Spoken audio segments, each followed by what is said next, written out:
So I would do three things. The first thing I would do, and I believe I could get this done in my first year as president, is I would pass a very large carbon tax, put a price on carbon, and I'd take all the money generated from the carbon tax and I'd give it back to the American people in a dividend, right? So it goes out one pocket and back in the other. And meanwhile, it'll change behavior dramatically. Columbia University has modeled that my proposal will reduce greenhouse gas emissions by 92%. I introduced this bill in the Congress and it was bipartisan. I was able to get Republicans to sign on to a carbon tax because of the way I structured it. I believe in my first year as president, that can get passed, and it can get passed with a coalition of all the Democrats in the Congress and the Republicans who live in coastal states. And that can get a carbon tax dividend bill passed. That won't solve climate change, but it'll slow it down. The second thing I would do is do a five-fold increase in the Department of Energy research budget. Right now we spend $6 billion a year on basic energy research. I want to spend 30 over 10 years. That's a moonshot around energy innovation because we fundamentally need new technologies in storage and transmission if we ever want to get to net zero. And the third thing I would do is create a market for things called negative emissions technologies. These are machines that currently exist. The National Academy of Sciences just did a big analysis of them. These machines exist and they suck carbon out of the atmosphere. I know it sounds science fiction, but it actually works. The problem with these machines is they're way too expensive and they're subscale, right?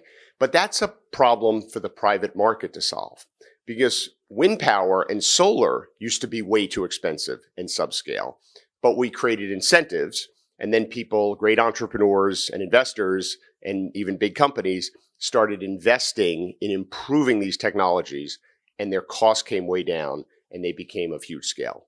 So I want to take the $5 billion a year that we currently give to fossil fuel companies in terms of a tax break. And I want to take that money from them and use it to create an auction for the government to purchase carbon from companies that actually extract it from the atmosphere. I believe over 10 years, $50 billion of those financial incentives will lead to a dramatic innovation in these technologies. It'll be transformative and will create the most valuable technologies in the world because they'll actually remove carbon from the atmosphere. We cannot get to net zero emissions by 2050, which has to be our goal, unless we figure out how to take 20 to 30% of the carbon out of the atmosphere. You just can't get there otherwise, in part because of what's going on around the world. So my climate change strategy, I believe, is by far the best, and I think it's actionable, and I think I can get it done. Carbon tax year one, cut emissions by 90%, massive increase in basic research around storage and transmission so that we innovate our way out of this problem like we've done so many other things in this country, and then create a market for direct air capture technologies to actually have the United States lead the revolution in carbon extraction. And that can get not only the United States, but the whole world to net zero by 2050.